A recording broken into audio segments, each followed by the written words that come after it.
Gostaria de iniciar a minha fala saudando os agentes comunitários de saúde do norte de Minas, motivo do nosso encontro. Quero também cumprimentar e parabenizar as instituições parceiras da realização do segundo seminário de agentes comunitários de saúde pela iniciativa. A Superintendência Regional de Saúde de Montes Claros, a Universidade Estadual de Montes Claros, através do programa de pós-graduação em Cuidado Primário de Saúde, a Secretaria Municipal de Saúde de Montes Claros, iniciativa importante.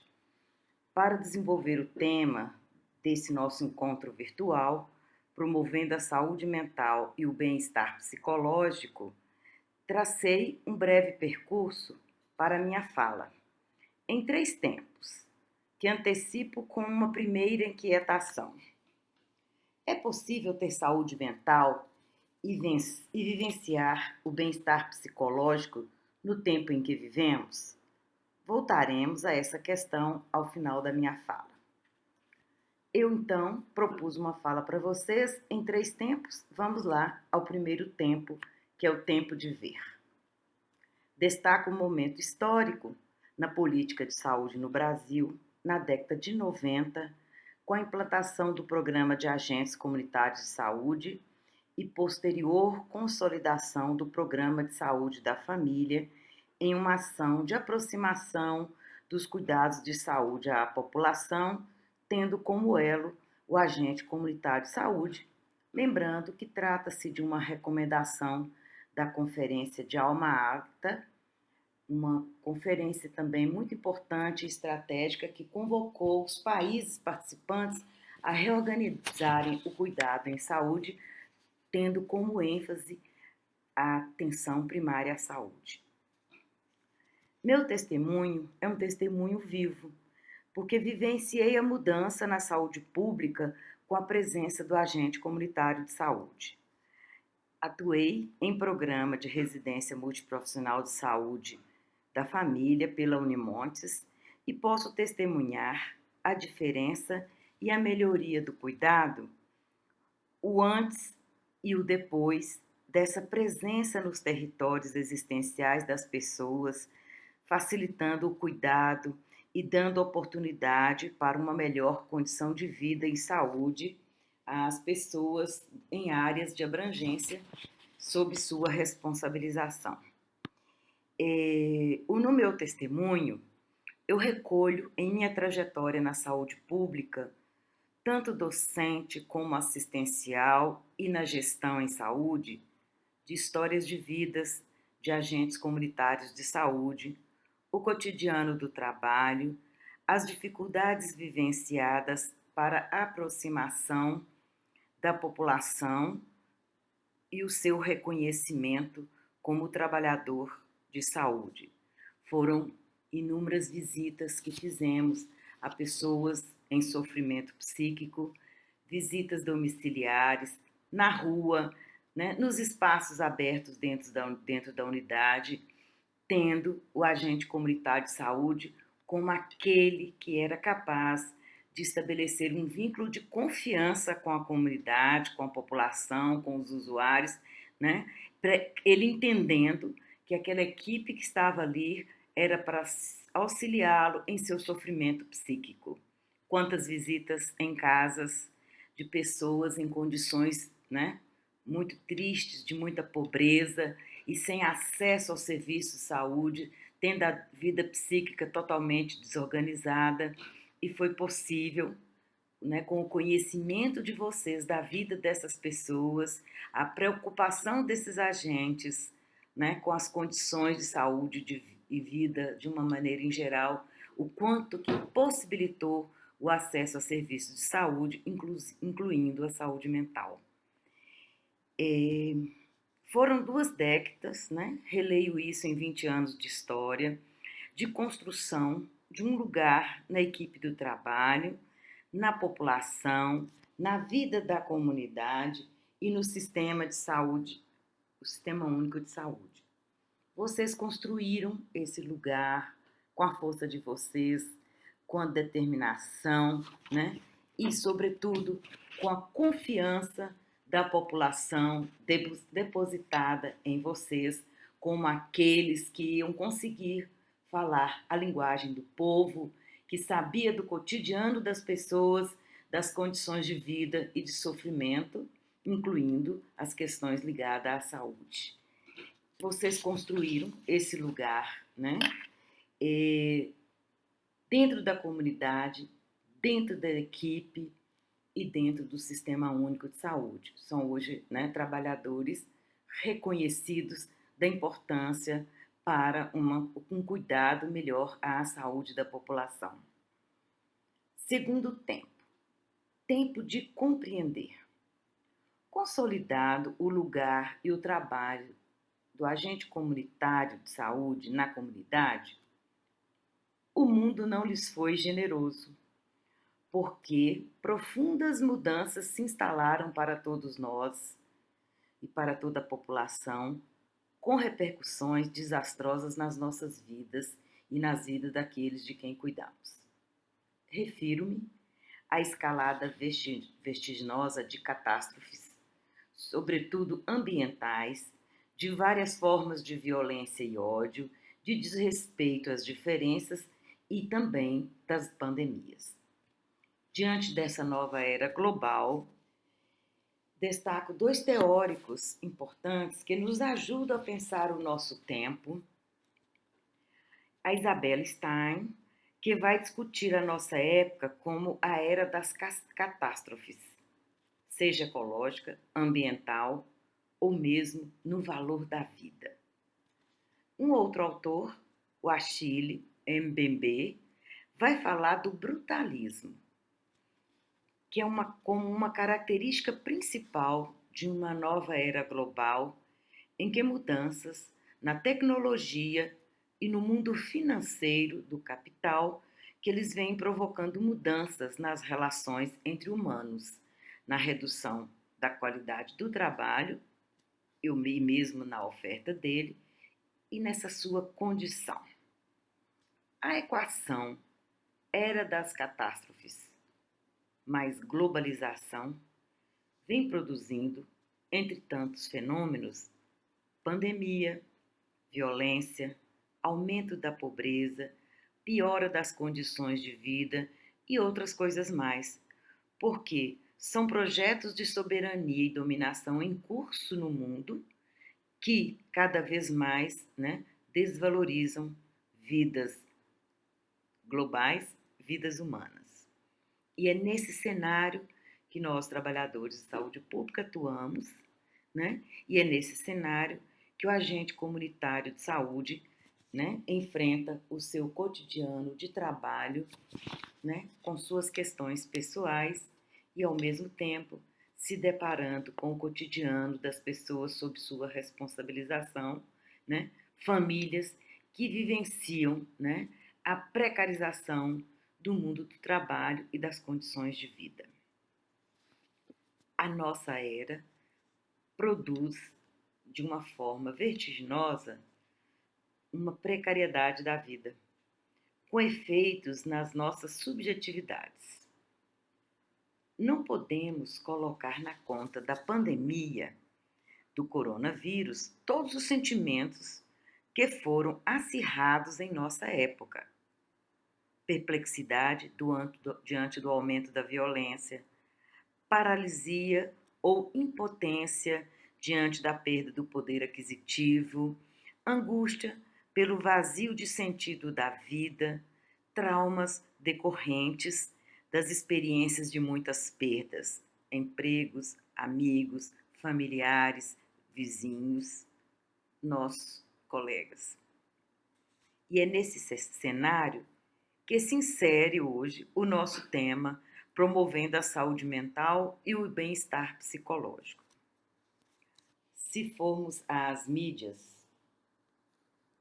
sociais existentes, né, encontramos muitas receitas, manuais, protocolos, técnicas de exames para medir a saúde mental, para promover a saúde mental e o bem-estar psicológico. Em sua maioria, essas receitas dos manuais, né?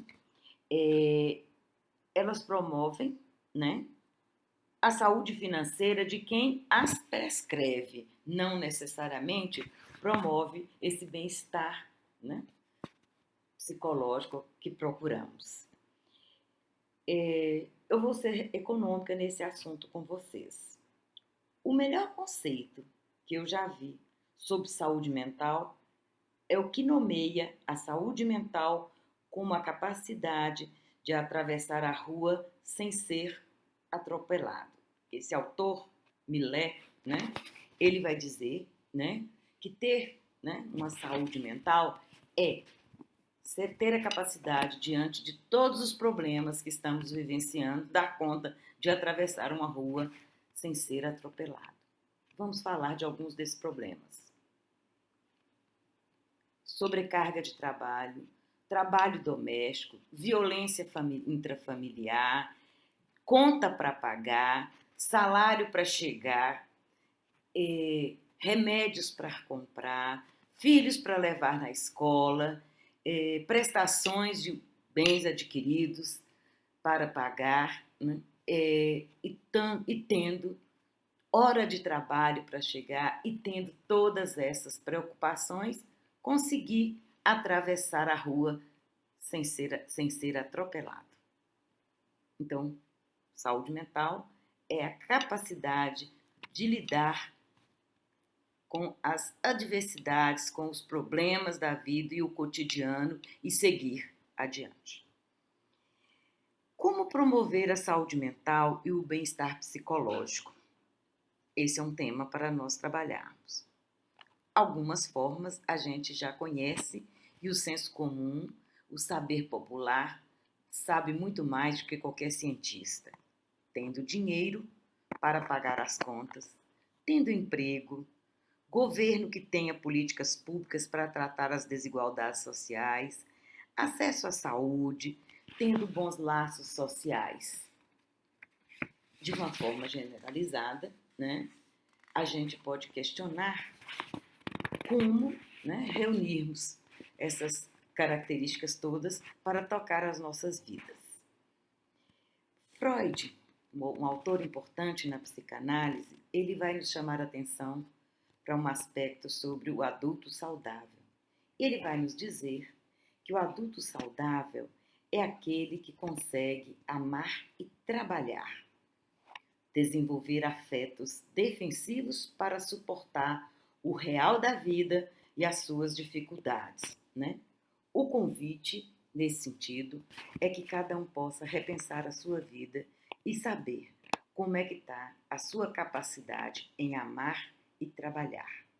Quando a gente fala em amar, nós estamos, né, dizendo isso de uma maneira ampliada, reforçando a capacidade de fazer laços sociais na família, né, na vida afetivo-sexual, né, no espaço de convivência do trabalho, no espaço onde você mora, nas suas atividades de lazer, que são importantes para se ter uma saúde mental, né? E trabalhar. A capacidade de trabalhar significa que dentro do processo civilizatório precisamos ter atividades que nos integrem ao laço social. E quando a gente fala trabalhar, inclui aí o estudar, inclui um trabalho voluntário, inclui, né, um trabalho da sua rotina familiar, inclui a jornada de trabalho para produzir recursos para sustentar financeiramente e seus projetos de vida. Portanto, é preciso desenvolver afetos para suportar o real da vida, que nem sempre anda em direção aos nossos ideais. O convite, nesse sentido, né, é, portanto, para pensarmos na reconstrução de nossas vidas, na medida que elas sejam capazes de caber laço social, amizade, vínculos afetivos, trabalho, estudo, prazeres, lazer, férias, né?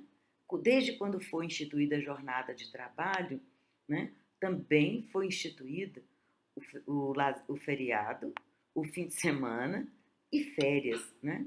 E, lamentavelmente, né, de acordo com as condições que a gente vive hoje, esses espaços eles são ocupados, inclusive, pela sobrecarga de trabalho para melhorar, né, o ganho e poder reconstruir ou construir, né, alguns projetos pessoais ou familiares. Né? Então, é preciso pensar, né, como a gente vai falar de saúde mental em um mundo onde cada vez mais lidamos, né, com a escassez de recursos, com a sobrecarga de tarefas, com jornadas excessivas de trabalho, né, e pouca qualidade de vida que se reflete, né, na formação de sintomas, no adoecimento psíquico e em outros fenômenos, né, psicossomáticos que, né, comprometem o nosso desempenho, seja ele no âmbito singular de cada um ou na vida em coletividade. Nesse sentido, né, para falar do objeto saúde mental e a sua promoção, né, a gente vai recorrer ao conceito ampliado de saúde, né? A saúde mental, ela faz parte da saúde como um todo. Bom, se somos todos do campo da saúde, nós sabemos que as condições de vida e saúde, elas promovem, sim, diretamente a nossa saúde mental. Bom, mas no nosso conceito ampliado de saúde, nós temos aí trabalho, transporte, educação, acesso a serviços de saúde, condições sanitárias adequadas. Então, nós temos um conjunto de situações que são promotoras da saúde. E a ausência dela ou a condição precária dela vai fazer com que também tenhamos comprometimento na condição psíquica.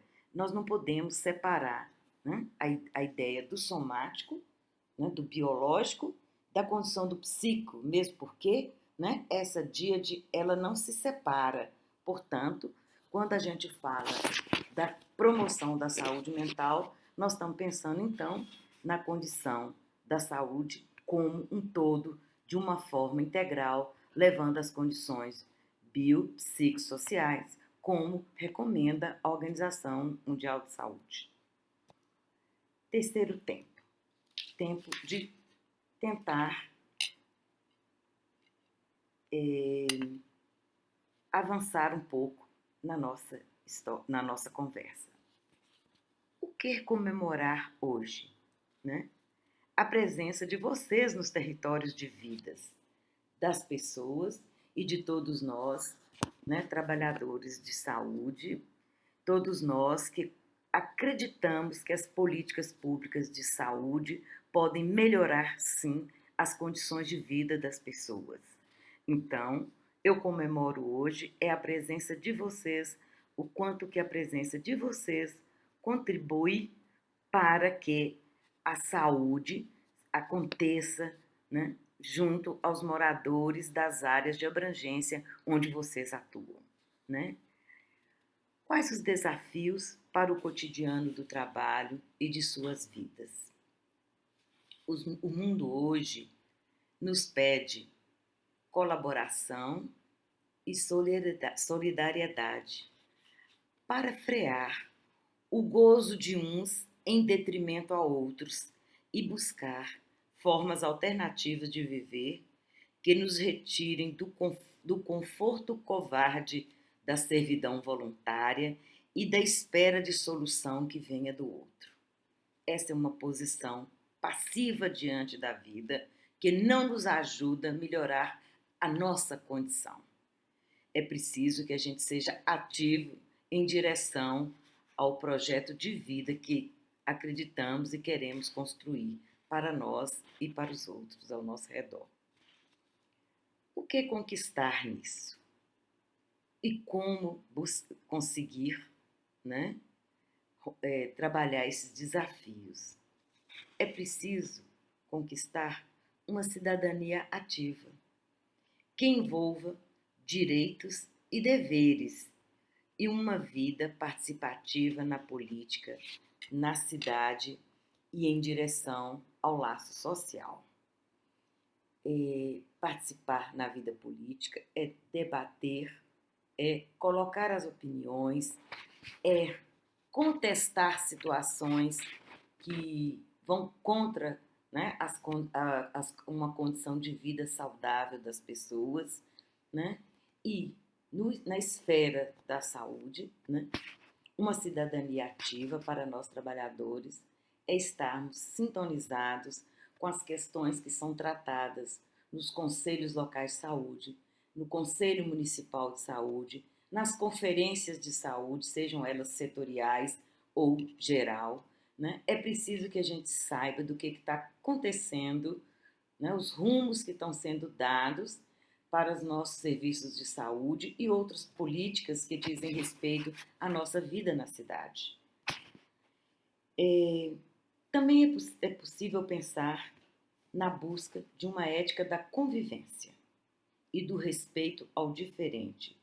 Precisamos criar formas alternativas para viver.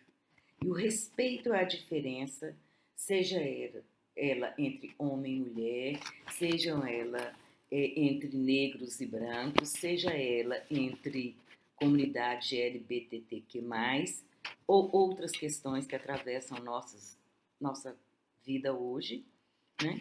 É preciso que a gente desenvolva, né, o exercício da coabitação, conviver com o diferente. Se a gente pensar, né, que é preciso construir uma ética da convivência e também ter uma cidadania ativa, nós estamos aqui apresentando 2 ingredientes importantes para pensarmos a promoção da saúde mental e do bem-estar psicológico. O que buscar? Proponho buscar uma melhor condição de vida e trabalho. Sim, é importante, mas isto não basta, porque senão, né, se você pensar só na sua vida e só na sua condição de trabalho, sem levar em consideração a precarização do trabalho, as jornadas excessivas, né, a redução de empregos no mundo, que com o avanço da tecnologia, esse fenômeno ele tem acontecido em diversas partes do planeta. Cada vez mais, menos empregos para todos nós. É preciso, então, ajudar na fundação de uma nova humanidade. E para isso, precisamos pensar como vivermos juntos. É preciso entender o mundo em que vivemos, é preciso desalienar. E não ficar na ilusão de que você também não tem sua parte de contribuição para a condição onde estamos e como estamos. Né? Por outro lado, é preciso entender que não existe essa promessa que encontramos em alguns lugares de uma felicidade plena. E o que existem para nós são apenas bons momentos na vida e eles são fundamentais. Então, precisamos criar, né, espaços para acontecer nas nossas vidas os bons momentos, seja no trabalho, ou com a gente mesmo, ou no espaço familiar, ou nas relações do grupo ampliado. Entender também que nós não escolhemos as condições em que nascemos e o que podemos mudar é a forma como lidamos com a nossa história, como lidamos com a nossa família, com a nossa comunidade, com o nosso trabalho, com a nossa sociedade, com o nosso governo. A gente, às vezes, não consegue escolher a condição onde nos encontramos, mas é sim direito e dever nosso encontrar uma forma de tentar romper com essa condição que nos agride, que não nos é saudável. Agora, para encerrar a minha fala, eu queria dar a vocês uma pequena recomendação. Como promover a saúde mental e o bem-estar psicológico? Voltamos à nossa questão principal, né, que norteou o convite para estarmos aqui com vocês. Quero dizer que são várias as respostas para essa pergunta, mas a resposta ela será sempre singular. Que cada um possa encontrar as suas respostas no plano interno, você consigo mesmo, no plano familiar, no plano das relações amorosas, no plano das amizades, no plano das relações de trabalho, no plano com a comunidade, no plano da vida na sua cidade, lugar onde você habita. Essas respostas, né, elas virão a partir do momento em que você reconhecer que você precisa ter uma cidadania ativa e que você precisa buscar uma ética da convivência em que haja respeito entre os diversos modos de existir entre as pessoas, os modos de pensar e o direito a ser diferente, né? Precisamos procurar essas respostas em atos de civilidade e não de barbárie, de ódio e de violência, como estamos assistindo nos noticiários e nas mídias sociais.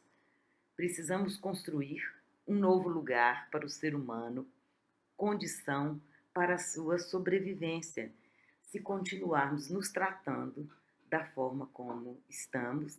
O que nós estamos fazendo é um processo de destruição e, portanto, né, essa direção ela é sempre muito perigosa, porque, como profissionais de saúde, nós estamos sempre do lado da vida. Queremos uma vida e uma vida digna de ser vivida. Para uma vida digna de ser vivida, nesse espaço, assim, promoção da saúde mental e bem-estar psicológico.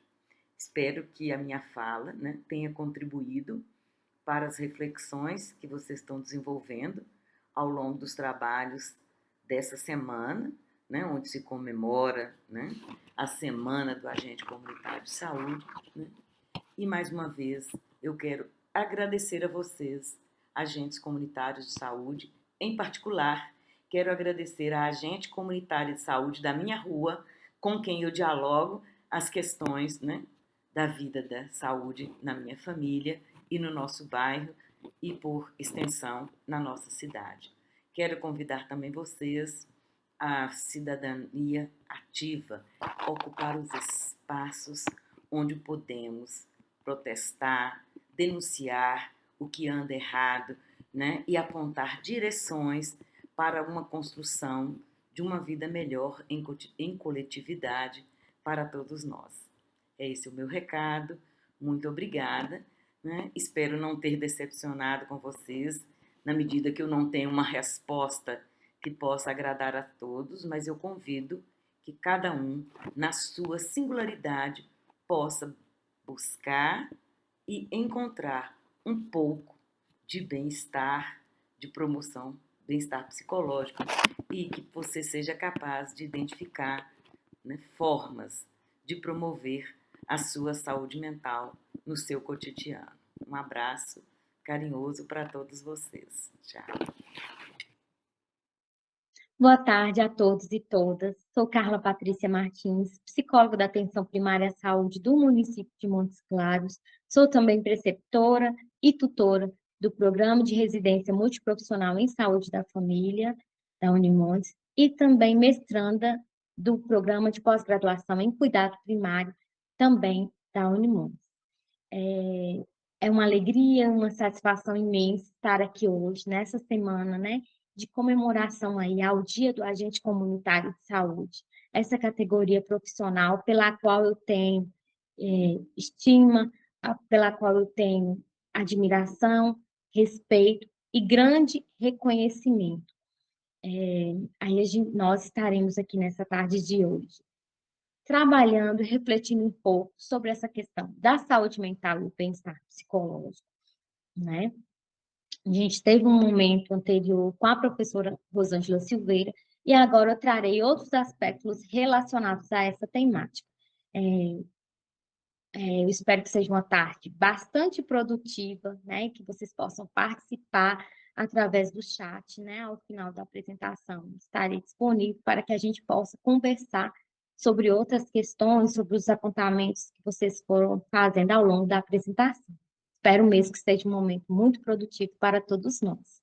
E aí, para começar conversando, é importante a gente trazer aí sobre esse lugar de onde estamos falando, que é o contexto da atenção primária à saúde, o contexto onde vocês atuam, que eu também atuo, né? Que é aí, então, a porta de entrada para o SUS. Então, todos os sujeitos que procuram a saúde por qualquer motivo, né? A gente tem aí como uma porta, o primeiro nível, um nível prioritário de cuidado, a atenção primária à saúde, e a gente vai desenvolver ações tanto no âmbito individual quanto coletivo também. E vocês fazem parte disso tudo.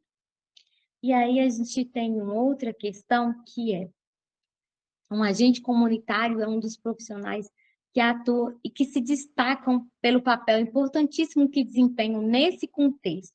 É importante ressaltar o quanto que vocês são importantes nesse cenário de atuação, o tanto que são vocês que articulam, que integram a comunidade com os serviços de saúde. E o saber que vocês têm sobre esses territórios e sobre também essa população pela qual vocês são responsáveis. Trabalho na atenção primária desde 2013, estive em outros momentos em outros setores da Secretaria de Saúde, mas grande parte mesmo foi no contexto da atenção primária, e agora continuo, né, atuando nesse contexto, e tenho aí proximidade com essa categoria, trabalhamos juntos, e sei o fazer de vocês, tanto que é importante e relevante, né? Então, é importante destacar nesse momento isso, esse lugar que vocês ocupam dentro do SUS, no contexto da atenção primária, e a grande relevância do trabalho que vocês desenvolvem.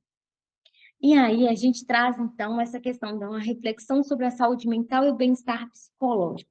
Mas para a gente pensar as questões relacionadas à saúde mental, é super importante a gente pensar também a questão da saúde de forma geral. E a OMS, ela vem trazer aí a saúde como um conceito complexo, né? Um conceito integrado e que vai muito além da ausência de doenças, e sim um equilíbrio entre as questões relacionadas às questões psicológicas, às questões sociais e o bem-estar completo desse sujeito mesmo, né? Integrando aí todos esses fatores mesmo.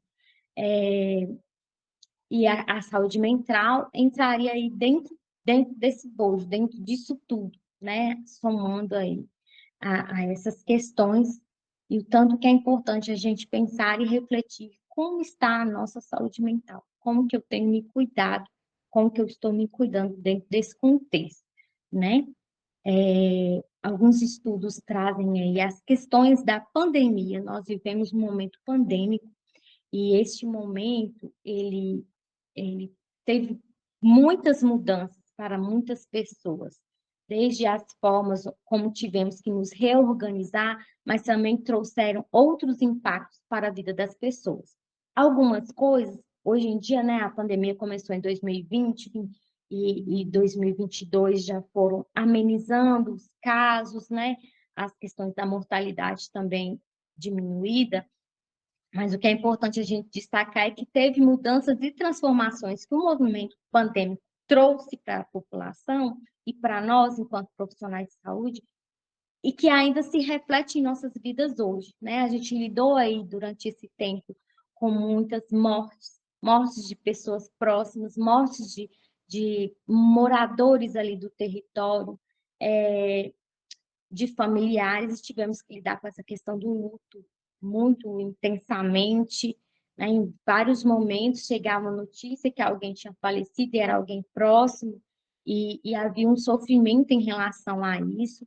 A gente tem também as questões sociais e econômicas que envolvem esse contexto pandêmico também, e que repercutem em nossas vidas, repercutem na vida dos outros, repercutem na vida das nossas populações, e repercutem também no nosso fazer enquanto profissional de saúde, porque estando no contexto da atenção primária, quando isso acontece com a nossa população, é algo com o qual nós teremos que lidar, né? Alguns desses aspectos, por isso que eu trouxe essa questão desse conceito de saúde, eles envolvem e afetam a saúde como um todo do sujeito, né? Então, às vezes, quando a pessoa está passando por uma situação complicada nos seus aspectos sociais, econômicos, dentre outros, isso também isso também afeta a saúde geral e a saúde psicológica dos sujeitos envolvidos nesse contexto. E aí a gente tem essas duas questões, são as nossas próprias questões envolvidas nesse processo de cuidar e também as questões que são dos outros, né? E às vezes há uma sobrecarga disso que é do outro e disso que é meu, do tanto que a gente precisa pensar e tentar refletir como que a gente pode dissociar isso de modo, né, que não nos afete tanto ou que diminua a forma como a gente lida, o sofrimento com que a gente lida com essas questões. São aspectos importantes para a gente pensar. E aí, alguns autores trazem aí, né, que a saúde dos profissionais de saúde, elas foram afetadas durante esse período pandêmico, não só dos agentes comunitários, mas das demais categorias também. Mas hoje, nesse momento, a gente está trazendo aqui essas questões do agente comunitário de saúde, como que ele tem lidado com tudo isso, né, com esse novo momento aí que estamos vivendo. E trazem também dessa questão da depressão e da ansiedade, dos transtornos de depressão e ansiedade, que eles têm afetado, né? Assim, alguns profissionais têm apresentado tanto transtornos depressivos como de ansiedade, né? E considerando isso, a gente tem aí, então, um projeto Agente Comunitário de Saúde, Condições de Trabalho e Saúde dos Agentes Comunitários do Norte de Minas Gerais. Foi desenvolvido aí pelo Programa de Pós-Graduação em Ciências da Saúde, pelo Programa de Pós-Graduação em Cuidado Primário em Saúde da Universidade de Montes Claros, né? Esse projeto ele tem aí como objetivo avaliar as condições de saúde e trabalho dos agentes comunitários de saúde do Norte de Minas. E esse projeto ele contemplou duas abordagens. Né? Uma primeira abordagem, que foi a primeira etapa, foi realizada com os agentes comunitários do município de Montes Claros. Essa primeira coleta de dados, ela foi realizada, esse primeiro momento da pesquisa foi realizado no ano de 2018, e a gente tem uma segunda etapa que acontece, então, no ano de 2020, de julho a outubro de 2020, e essa segunda etapa foi realizada com os agentes comunitários do norte de Minas Gerais, durante o período, então, da pandemia de Covid-19. Essa primeira etapa, então, trata-se de uma etapa transversal. A população da pesquisa constitui-se de 797 agentes comunitários do município de Montes Claros. Na época da pesquisa, a gente tinha, então, 135 equipes de saúde da família, né? Hoje a gente sabe que esse número aumentou, a gente tem 142 equipes, incluindo aí o consultório na rua, né? Então, de saúde da família teríamos 141, mais o consultório na rua. E foi realizada com todos os acessos de Montes Claros, eles foram convidados a participar da pesquisa, e o critério de inclusão da pesquisa é estar efetivo na sua função, né? Estar atuando na sua função. A segunda etapa, né, a região contemplou, então, a região norte de Minas Gerais, né, e ela possui, então, 86 municípios, dos quais 13 municípios são municípios sede das microrregiões. A população de acesso da região totaliza, então, 3.747 agentes comunitários, sendo que 1.862 são dos municípios sede e 1.885 dos demais municípios. Foram excluídos, então, deste estudo os trabalhadores que estavam em licença médica ou de férias, ou que estavam de atestado e que não concordaram em participar do estudo. Aqui eu vou trazer para vocês alguns elementos, né, dos resultados dessa pesquisa. Né? Foi uma pesquisa que ela foi realizada, a segunda etapa dela foi realizada de forma remota, né? Aí houve o termo de consentimento institucional, né? Foram feitos contatos com as secretarias de saúde para que houvesse a permissão da realização dessa pesquisa, e também o termo de consentimento livre esclarecido, né, dos participantes da pesquisa. Então, e agora a gente tem os resultados dessa pesquisa que foram desenvolvidos. Trago inicialmente alguns aspectos sociodemográficos, né, que diz aí inicialmente do sexo. A gente vê aí que a maior parte, né, desses profissionais de saúde, desse segundo momento, dessa segunda etapa, é do sexo feminino, 85,1% é do sexo feminino, e em contrapartida a gente tem 14,9% do sexo masculino, né? A gente tem aí depois a idade referente, um dado referente à idade dos participantes, né? A gente tem ali menor que 25 anos, a gente tem 13%, 25 a 40 anos, a gente tem 58, né, dos entrevistados tinham essa idade, 25 a 48, né, que é a parcela maior encontra-se nessa faixa etária, e a gente tem também um número que é de 41 a 60 anos, a gente encontrou 29%, né, por cento desses entrevistados estavam nessa faixa etária. E 3 desses entrevistados tinham aí 61 ou mais, né, ou mais anos. E aí ficou aí com esse valor percentual de 0%, porque eram só 3. A gente tem, considerando a questão da cor da pele, né, que a maioria se autodeclarou de cor parda, 73,2%, de cor preta, 10,4%, de cor amarela, 1,6%, de cor branca, 14,7% se autodeclararam de cor branca, e de cor indígena, 0,1%. Né? Então, aí a gente tem a questão da cor da pele. Em relação a um outro ponto da pesquisa que foi investigado, foi a situação conjugal, né? Entre os entrevistados, a gente teve aí uma maior porcentagem de pessoas casadas ou em união estável, né? Que temos aí um valor de 62,8%. A gente tem um número de solteiros, que é 29,1%, e divorciados ou viúvo, 8,1%. Em relação a outro aspecto investigado, que foi a questão da escolaridade, a gente tem, então, que a maior parte desses entrevistados, eles têm ensino médio completo, são 61,6% dessa população, ela tem ensino completo. A gente tem 21,2% que possuem um nível superior, né? A escolaridade superior completo, e a gente tem o superior incompleto, um número de 11,7%, e ensino médio completo, 4,4%. Então, a gente percebe que a maior parte dos agentes comunitários de saúde tem, então, o ensino médio completo. Outro ponto investigado dentro da pesquisa foi a questão do vínculo empregatício, né? Que a gente tem aí dois itens que foram investigados, se eram contratados seletistas ou se eram concursados efetivos, e a gente tem aí que grande parte deles eram contratados, 60,6%, né, se enquadravam nessa categoria, e a outra parte, 39,4%, são concursados e efetivos. Um outro quesito também que a gente tem aqui dentro dos aspectos que foram investigados é o tempo de serviço.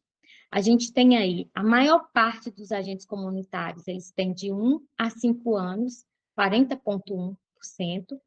A gente tem também mais de 10 anos, 33,1%. Mais, de 6 a 10 anos, 20,1%, e menos de um ano, que é 6,7%. Então, a gente percebe aí que a grande parte encontra-se tem um tempo de serviço de 1 a 5 anos. Uma outra questão que foi investigada, né, nessa segunda etapa também, foi a questão da ansiedade. A gente foi utilizado, então, um instrumento que chama IDAT, Esse DAT, ele é um instrumento validado, que ele tem a capacidade aí de mensurar, né, os níveis de ansiedade. E a gente tem duas questões, que é o IDAT estado, né, que ele aí vai avaliar o sujeito, como o sujeito se sente naquele momento, e o traço é a forma como o sujeito geralmente se sente, normalmente se sente. Mas nesse quesito aqui, a gente está trazendo o resultado do IDAT estado, que é como o sujeito se sente se sentia naquele momento, no momento que participou da entrevista, né? Então, a gente tem aí, com ansiedade, um número de 41,8% e sem ansiedade, 58,2%, né? A gente considera que é um número elevado, né? Considerando aí que são sujeitos que relataram, demonstraram aí terem sintomas de ansiedade. A gente é importante mencionar que esses resultados, eles não possuem um caráter diagnóstico, mas eles trazem aí apontamentos que são necessários a gente avaliar um pouco melhor sobre essa situação, investigar e acompanhar esses sujeitos que às vezes apresentam com maior número de sintomas, né, de ansiedade mesmo. Então, é preciso que se faça um acompanhamento, um cuidado para se investigar nessa questão do fator ansiedade nesses sujeitos que apresentam. A gente investigou também a questão da depressão através, né, do instrumento PHQ-9, né, e a partir daí a gente percebeu que 31,6% apresentavam sintomas de depressão e os 68,4% sem depressão, né? Um outro dado aí importante que requer atenção para que a gente possa identificar, né, como que estamos, que sintomas são esses que temos, com que frequência que eles aparecem, né? Como eu mencionei, tanto do instrumento IDAT quanto desse daqui. Não tem a finalidade diagnóstica, mas ele é um instrumento que traz aí elementos importantes para que a gente possa, de fato, investigar, né? Essa questão que se traz aí desse resultado, né? Que é um resultado importante que tem que ser considerado. A gente também teve um quesito que foi o medo da pandemia de Covid-19, escala 0,7. A gente tem aí uma população, né, sem medo do Covid, que é 10,6, pouco medo do Covid, 11,7, e muito medo do Covid, 11,5. E temos um número aí expressivo de omissos, né, de pessoas que às vezes não responderam a esse quesito. E aí é algo importante a gente mencionar que durante a pandemia, né, muitas pessoas vivenciaram medo e esses medos tiveram repercussão significativa na sua saúde mental, impactaram aí negativamente, né, e fizeram que muitos sujeitos tivessem aí, desenvolvessem outros sintomas relacionados à ansiedade ou até à depressão, né, que são sintomas que precisam, como eu falei, ser melhor investigados e cuidados, né? Vivemos naquele momento um momento bastante atípico e que trouxe repercussões e que ainda trazem para algumas pessoas repercussões dessas questões que foram vivenciadas no poder pandêmico. Aí a gente tem aqui, né, alguns estudos apontam, então, que a depressão e a ansiedade, elas são patologias que podem causar sofrimento psíquico intenso, prejuízos nos desenvolvimentos das atividades diárias, nas interações sociais também, muitos sujeitos vão apresentar esses prejuízos na interação social e na disfunção laboral. Muitas pessoas, quando acometidas por essas patologias, elas vão relatar essa dificuldade de desempenhar as suas funções no âmbito do trabalho, né? Então, por isso que é tão importante a gente estar atento a esses sintomas que tanto a depressão quanto a ansiedade pode trazer, para que a gente possa se cuidar. A gente percebe assim, os estudos, o estudo traz, né, que há uma prevalência elevada de ansiedade e depressão em profissionais da atenção primária à saúde. E dentre esses trabalhadores, gente, a gente tem aí os agentes comunitários de saúde, com que os estudos, né, a revisão da literatura traz que apresentam maiores níveis de ansiedade e depressão. Destaca-se ainda que esse estudo ele aponta uma relação entre os profissionais que apresentam uma maior prevalência de ansiedade e depressão com aqueles que estão insatisfeitos com a sua profissão. É importante também a gente trazer que no contexto da atenção primária à saúde, como a gente falava no início da minha fala, vocês vão lidar com diversos problemas da população, problemas que são relacionados às questões fisiológicas, de saúde mesmo, aos problemas, né, de relacionamento dessas pessoas, familiares, aos problemas do contexto social e econômico dessas pessoas, e são situações que demandam muito de nós enquanto profissionais, né? E que muitas das vezes a gente não encontra saídas, soluções rápidas, né? Até porque são esses próprios sujeitos também que vão ter que ir encontrando as suas saídas a partir das nossas intervenções, do modo como que a gente vai cuidando e realizando. Mas, assim, é importante destacar que isso, às vezes, é gerador de uma sobrecarga de trabalho, né?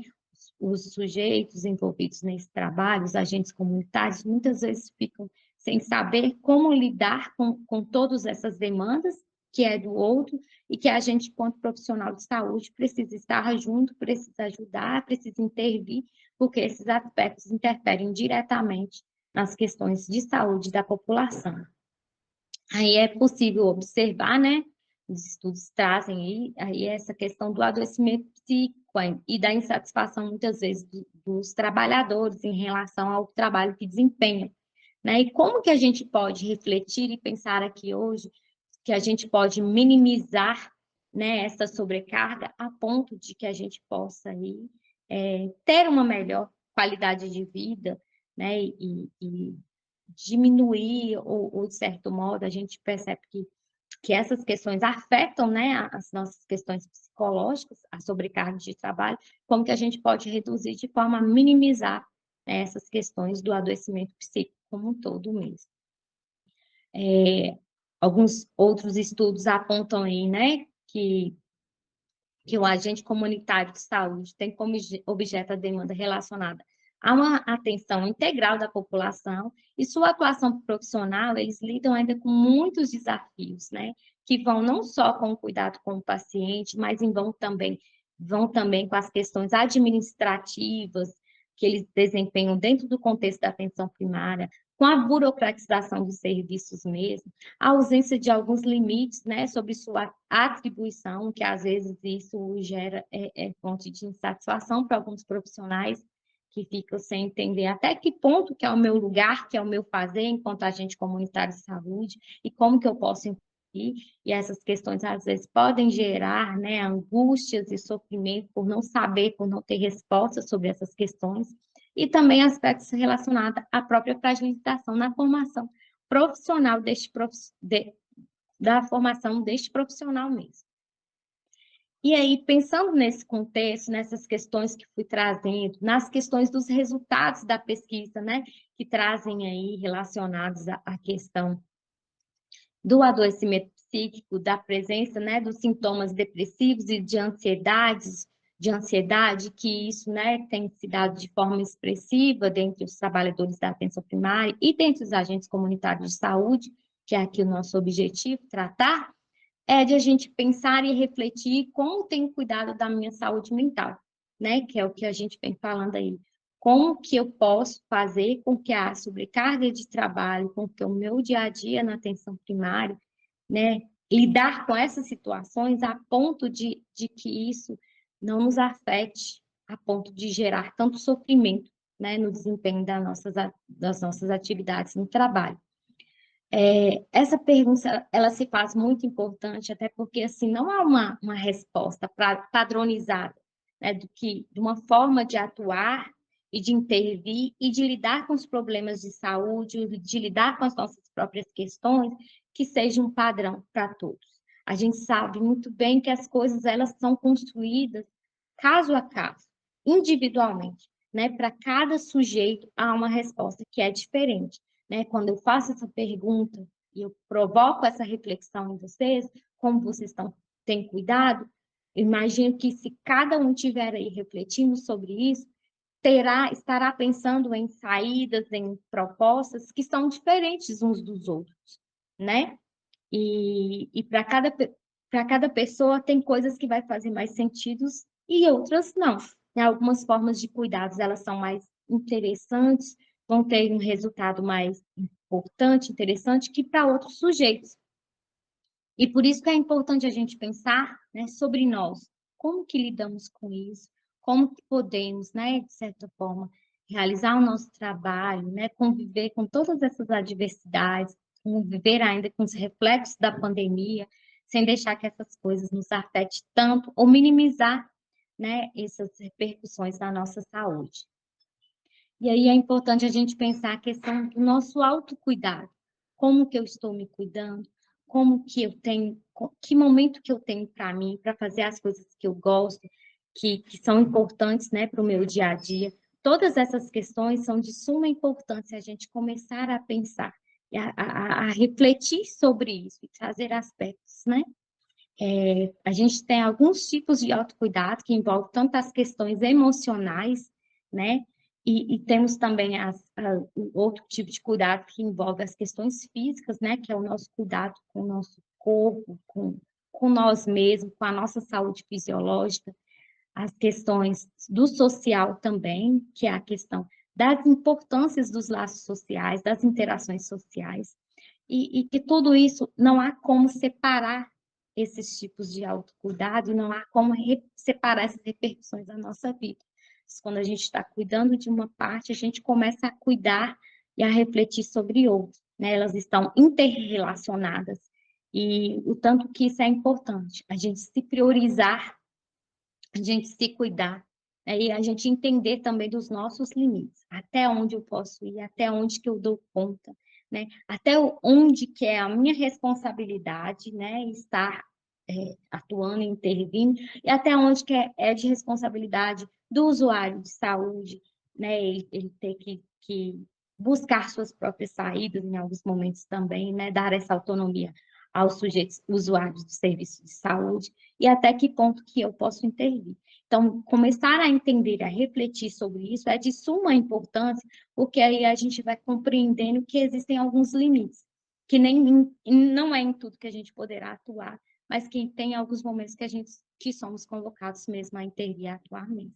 Né? E trabalhar sobre esses aspectos, pensar sobre as questões do trabalho, é algo que é um cuidado que a gente tem conosco, pensar nas questões, né, familiares, como que eu me relaciono, como que estão os relacionamentos que se dão nesse âmbito, né? É um outro momento importante a gente pensar e pensar nas nossas posições diante, né, da nossa vida, da nossa família, da sociedade, do nosso trabalho, né? Tentando aí discriminar aquilo que eu devo, aquilo que eu posso fazer e aquilo que me faz bem também fazer, né? Algo que a gente tem que priorizar na nossa vida. Muitas vezes a gente deixa de fazer aquelas coisas que nos fazem bem, que nos deixam felizes, que nos promovem um bem-estar importante e passamos a só fazer aquilo que está muito mais vinculado ao trabalho, à educação, né? E deixamos de lado essas outras coisas que envolvem o autocuidado emocional, por exemplo, né? Fazer aquilo que nos faz bem é um investimento no nosso autocuidado emocional. E o tanto que às vezes a gente desprioriza isso, priorizando somente as tarefas, né, relacionadas ao trabalho e ao dia a dia, com a família, com as atribuições que desenvolvemos, né? Além de ser trabalhadores, somos também pais, somos mães, somos filhos e desempenhamos várias funções aí dentro desse contexto, dentro dessa organização social. Portanto, que é importante a gente pensar e refletir sobre isso, né? Esse momento de hoje, ele é uma provocação para que a gente possa refletir fazer essas reflexões sobre como estou me cuidando, como posso melhorar, o que eu poderia fazer por mim, o que eu devo fazer por mim nesse momento, né? O que traria maior felicidade, o que que tem me ligado à vida que eu devo continuar fazendo, porque a gente entende que estar somente, né, realizando as coisas que estão vinculadas às nossas funções no contexto de trabalho e no contexto da vida familiar também, eles podem ser adoecedores se a gente não começa a cuidar dessas questões que são emocionais, né? E aí a gente tem respostas, como a gente teve nesses resultados, de muitos profissionais adoecidos que às vezes não sabem como cuidar, como lidar com os sintomas, né? A gente tem aí a questão tanto da depressão quanto da ansiedade, como eu mencionei, são situações, adoecimentos que vão impactar na vida familiar, na sua atuação como um todo, na sua atuação como profissional, vão ter uma repercussão séria, dependendo da gravidade, né, desses sintomas, e que requer aí um cuidado de você com a sua saúde mental. E aí é uma pergunta que eu faço, né? Quando procurar ajuda profissional? A gente sabe que em algumas situações a gente consegue, às vezes, desenvolver mecanismos internos para lidar com essas situações. Mas há momentos quando esses sintomas ficam muito esses sintomas começam a causar muitos prejuízos para a vida desse sujeito, né? Considerando aí a questão da depressão, por exemplo, a gente tem sintomas de tristeza, choro, anidonia, uma fadiga, um desânimo, uma desesperança, muitas vezes, né? Angústia. E que esses sintomas, às vezes, eles podem agudizar muito, né? E, às vezes, impactar na vida dessa pessoa, na forma como a pessoa vai se relacionando, né, com o outro, e com as coisas, e com o trabalho, e que vai ficando muito prejudicial, e ela começa a não dar conta de assumir suas funções, de assumir seus lugares, né, suas posições na sociedade, e que aí chega o momento de procurar ajuda, né, quando a gente percebe isso. E às vezes, muitas vezes, a gente não se dá conta de que chegou um momento de que a gente não está conseguindo mais lidar com esses problemas. E às vezes, o tanto que é importante a gente também ajudar o outro que está ao nosso lado para reconhecer esses momentos, né, que às vezes ele não está lidando bem com uma determinada situação. Na própria questão da ansiedade também, que a gente pode ter, né, um agravamento do quadro e que aí o sujeito também começa a não conseguir, né, lidar com a sua própria vida, lidar no seu trabalho. E em algumas dessas situações, pensando principalmente na questão da depressão, a gente tem aí um desfecho em que em alguns momentos podem a pessoa apresentar até sintomas, pensamentos de morte, de ação suicida, que são sintomas muito graves e que requer uma intervenção e um cuidado mais rápido e eficaz, né? E que às vezes vai depender de outros dispositivos de cuidado, às vezes, né? Tanto a depressão quanto a ansiedade e outros transtornos mentais. O primeiro lugar de assistência aí, a gente tem a atenção primária mesmo como esse lugar, mas a gente pode considerar, dependendo da gravidade, outros aspectos, outros dispositivos de cuidado, né? Pensando nos momentos da crise mesmo, pensar na possibilidade do CAPS mesmo, como uma possibilidade de cuidado, e em alguns casos a gente vai precisar até da internação hospitalar mesmo, né? Então é importante a gente estar atento aos sinais que o nosso corpo vai dando, que as nossas emoções, né, vão dando, para que a gente possa então intervir, né, e poder buscar ajuda nos lugares adequados. A gente tem toda uma rede estruturada de cuidar da saúde mental, que é dentro do contexto da atenção primária mesmo, em outros dispositivos. Cada município, a gente não está aqui falando hoje só com Montes Claros, cada município ele se organiza de uma forma diferente, tem recursos profissionais de forma diferente, dispositivos de saúde também distintos. Então, cada lugar vai ter ali aquela equipe que vai poder cuidar, né, intervir junto a essas questões. Então, hoje, a provocação que eu trago é em relação a isso, né? Como que estamos, como poderíamos melhorar, né? E em que momento a gente pode precisa procurar ajuda, né? Então, é importante a gente estar atento a isso, que às vezes, né, sobrecarregados, adoecidos, a gente não dá conta de cuidar do outro, que é preciso cuidar de nós mesmos, primeiramente, para depois a gente pensar no cuidado com o outro, né? Mesmo porque adoecidos, às vezes a gente não dá conta, né, de conseguir acolher aquele outro também sujeito que está em sofrimento ou que tem alguma doença física que precisa de cuidado. Então, por isso que é tão importante a gente ter esse cuidado primeiramente conosco, né, para depois a gente conseguir dar conta de exercer as nossas funções enquanto trabalhadores do SUS, enquanto trabalhadores de saúde, envolver o nosso cuidado aí com a população. Então, primeiramente, a gente cuidar de nós mesmos. Então, gente, essas foram as minhas referências, algumas referências que eu utilizei, né, para preparação. Nesse momento de hoje, estou aqui à disposição, estou aqui no chat, se vocês precisarem, quiserem falar, quiserem discutir comigo, estou aqui à disposição. Foi um momento muito importante mesmo, a gente pensar nessas questões. Eu acho que esse momento ele não termina aqui, é uma temática que não se esgota, que precisa ser trabalhada, que precisa ser discutida em outros momentos também. E aí eu me coloco à inteira disposição de vocês para o que precisarem, se quiserem conversar mais sobre essa ou sobre outras temáticas, eu estou à inteira disposição. Meu muito obrigada por essa tarde. Espero que tenha sido proveitosa para vocês, assim como foi para mim, viu? E estou aqui à disposição para conversarmos e ampliarmos essa conversa. E a mensagem terminal que eu deixo a vocês é que vocês continuem, né? Que busquem se cuidar, né? Que busquem perceber aí as coisas que não vão bem e como que a gente pode melhorar. É preciso a gente cuidar dos nossos trabalhadores de saúde, é preciso a gente cuidar da gente, né? Então, o nosso hoje aqui é pensando no cuidado junto a vocês. Como que a gente pode melhorar e como que a gente pode ir identificando onde e o que não vai bem em nossa saúde geral, mas também na nossa saúde mental. Viu? Muito obrigada, uma boa tarde a todos.